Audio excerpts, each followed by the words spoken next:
राम जी, कैसे हो आप सब। स्वागत है एक बार फिर से आप सभी का एक और नई वीडियो में। गाइस बात करेंगे कच्चे कर्मचारी 58 साल जॉब सिक्योरिटी को लेकर। तो गाइस यहाँ पे बड़ी अपडेट निकल कर आई है, बड़ी खुशखबरी रहेगी।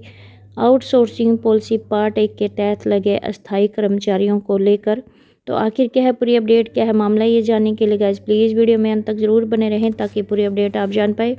और गाइस चैनल से पहली बार जुड़े हो तो चैनल को भी ज़रूर सब्सक्राइब करें। तो यहाँ पे देखिएगा कि हरियाणा के 1.20 लाख अस्थायी कर्मचारियों को जॉब सिक्योरिटी देने के लिए नियम बनेंगे। तो गाइस यहाँ पे नियम बनेंगे नहीं, नियम बन चुके हैं। जो वरिष्ठ अधिकारियों की कमेटी गठित की गई थी, कमेटी ने गाइस यहाँ पे नियमों का मसौदा तय करके मुख्य सचिव के पास प्रस्तुत कर दिया है। और मुख्य सचिव ने ये नियम मुख्यमंत्री नायब सिंह सैनी के पास मंजूरी के लिए भेज दिए हैं। केवल मुख्यमंत्री की मंजूरी मिलने की देर है और मंजूरी मिलने के बाद जो ये नियम है ये अधिसूचित हो जाएंगे। तो ये देखिएगा कि मुख्यमंत्री नायब सिंह सैनी देंगे कमेटी की रिपोर्ट को मंजूरी। सरकार ने वरिष्ठ अधिकारियों की कमेटी गठित की थी और अब इन नियमों से स्पष्ट होगा कि आउटसोर्सिंग पॉलिसी पार्ट 1 के तहत लगे अस्थायी कर्मचारियों को भी मिलेगी जॉब सिक्योरिटी। तो पूरी अपडेट देखिएगा कि हरियाणा सरकार के 1.20 लाख अस्थायी कर्मचारियों को जॉब सिक्योरिटी देने के लिए नियम बनेंगे।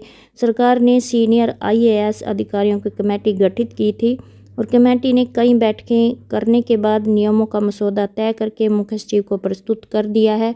और मुख्य सचिव अनुराग रस्तोगी ने ये नियम मुख्यमंत्री नायब सिंह सैनी के पास मंजूरी के लिए भेज दिए हैं।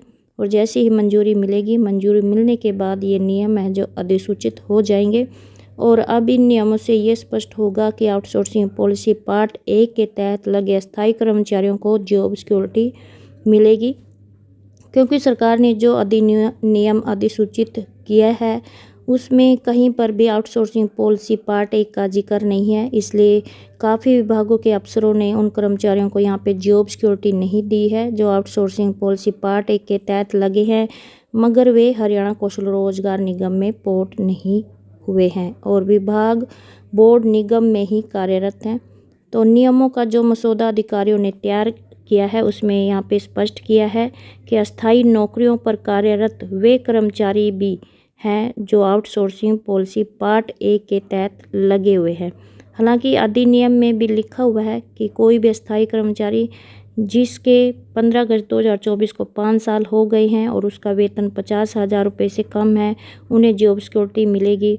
और मुख्यमंत्री नायब सिंह सैनी ने भी कई बार प्रेस कॉन्फ्रेंस और जनसभाओं में कहा है कि outsourcing policy part 1, outsourcing policy part 2 और हरियाणा कौशल रोजगार निगम में लगे स्थायी कर्मचारियों को जॉब सिक्योरिटी दे दी है। मगर वास्तविकता सच्चाई यह है कि आउटसोर्सिंग पॉलिसी पार्ट 1 के उन कर्मचारियों को जॉब सिक्योरिटी ही नहीं मिली है जिन्हें हरियाणा कौशल रोजगार निगम में पोर्ट नहीं किया है और उनके 5 साल 15 अगस्त 2024 को भी पूरे हो गए हैं और वे 50,000 रुपये से कम मासिक वेतन ले रहे हैं।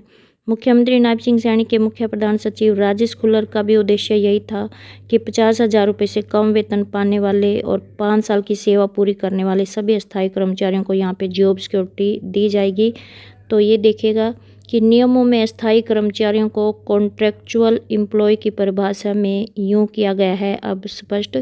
तो नियमों का जो मसौदा तैयार किया है उसमें अस्थायी कर्मचारियों को कॉन्ट्रैक्चुअल एम्प्लॉय की परिभाषा में अब इस प्रकार से स्पष्ट किया गया है कि कॉन्ट्रैक्चुअल एम्प्लॉय यानी कि अनुबंध कर्मचारी से तात्पर्य उन व्यक्तियों से है जो पूर्वकालिक आधार पर अनुबंध पर काम कर रहे हैं और आउटसोर्सिंग नीति पार्ट 1 या पार्ट 2 के तहत या हरियाणा कौशल रोजगार निगम लिमिटेड के माध्यम से या सीधे संबंधित विभाग द्वारा तैनात हैं। अब इस प्रकार से यहाँ पे कॉन्ट्रैक्चुअल एम्प्लॉय की परिभाषा को स्पष्ट किया गया है। और वहीं पर सरकारी संगठन की परिभाषा में फिर ये स्पष्ट किया गया है कि नियम में सरकारी संस्थान की परिभाषा में भी फिर स्पष्ट किया गया है कि सरकारी संगठन का तात्पर्य किसी विभाग, बोर्ड, निगम या प्राधिकरण से है जिसके अधीन पात्र संविदा कर्मचारी एलिजिबल कॉन्ट्रैक्चुअल एम्प्लॉय अधिनियम Haryana contractual employ security of service के लागू होने की तिथि को काम कर रहा था।